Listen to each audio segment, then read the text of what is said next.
2022માં અમેરિકામાં ઘૂસણખોરીના પ્રયાસમાં 4 ગુજરાતીઓના મૃત્યુના કેસમાં ડિંગુચાના એક જ પરિવારના 4 સભ્યોના મૃત્યુમાં હવે તપાસ ચાલી છે અને ગુજરાતના અલગ અલગ 29 સ્થળોએ ઈડીએ દરોડાની કાર્યવાહી કરી, જ્યાં આખરે મેક્સિકના રસ્તે યુએસમાં ગેરકાયદે માનવ તસ્કરી મુદ્દે ઈડીની મોટી કાર્યવાહી સામે આવી કે જ્યાં 21 ફેબ્રુઆરીએ શિકાગો પોલીસે હર્ષ પટેલ ઉર્ફે ડર્ટી હેરીની ધરપકડ કરી હતી। હર્ષ પટેલ પર માનવ તસ્કરી સહિત અમેરિકામાં ગેરકાયદે ઘૂસણખોરી કરાવવાનો આરોપ છે। આરોપી ડર્ટી હેરીની બોબી પટેલ સાથે સંડોવણી હોવાની શક્યતા છે। બોબી પટેલની ગુજરાત પોલીસે ડિસેમ્બર 2022માં ધરપકડ કરી લીધી હતી અને ત્યારબાદ બોબી પટેલનો જામીન પર છુટકારો થયો હતો।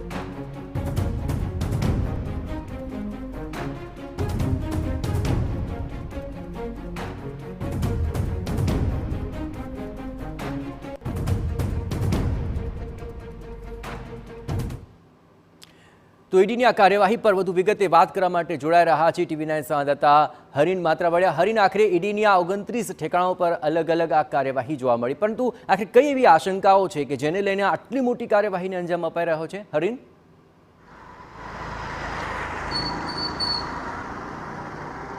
બિલકુલ જે રીતે ગુજરાતમાંથી અનેક લોકો છે તે ગેરકાયદેસર રીતે યુએસ પહોંચી રહ્યા છે અને તેને લઈને હવે અલગ અલગ એજન્સીઓ છે તે પણ તપાસ કરી રહી છે ને જે અંતર્ગત ઈડી દ્વારા છે ગુજરાતના 29 જેટલી જગ્યાઓ પર દરોડા પાડવામાં આવ્યા હતા। મહત્વનું છે કે ડર્ટી હેરીની જ્યારે ધરપકડ થઈ હતી ત્યારબાદ તેને પોલીસને જે સામે આવ્યું હતું કે બોબી પટેલ અને અન્ય લોકો છે તે ડર્ટી હેરીના સંપર્કમાં છે ને તેને લઈને અલગ અલગ જગ્યાઓ પર છે 29 જેટલી જગ્યાઓ છે ત્યાં તપાસ કરવામાં આવી હતી ને તપાસમાં સામે આવ્યું છે કે એક પેસેન્જરના 60 લાખથી 75 લાખ રૂપિયા લેવામાં આવતા હતા અને એક કપલ હોય તો 1 થી સવા કરોડ રૂપિયા છે તે લેવામાં આવતા હતા। જો અહીંની ઈડીની તપાસની વાત કરવામાં આવે તો જે આરોપીઓના ઘર ઉપર દરોડા પાડવામાં છે તેમાં મોટી સંખ્યામાં પાસપોર્ટ છે, આઈડી કાર્ડ છે, ફોટોગ્રાફ્સ છે, પ્રોપર્ટીના પેપર્સ છે, આ ઉપરાંત ડિવાઇસ અલગ અલગ છે અને શંકાસ્પદ બેંક ખાતાઓ છે તે પણ મળી આવ્યા છે, જેના આધારે ઈડી હવે તપાસ કરશે। પરંતુ જે રીતે 29 સ્થળો ઉપર દરોડા પાડ્યા છે, મુખ્ય વાત એ છે કે મેક્સિકો અને કેનેડા મારફતે જે અમેરિકા જે રૂપિયા પહોંચાડવાની જે આખી ગેંગ સક્રિય હતી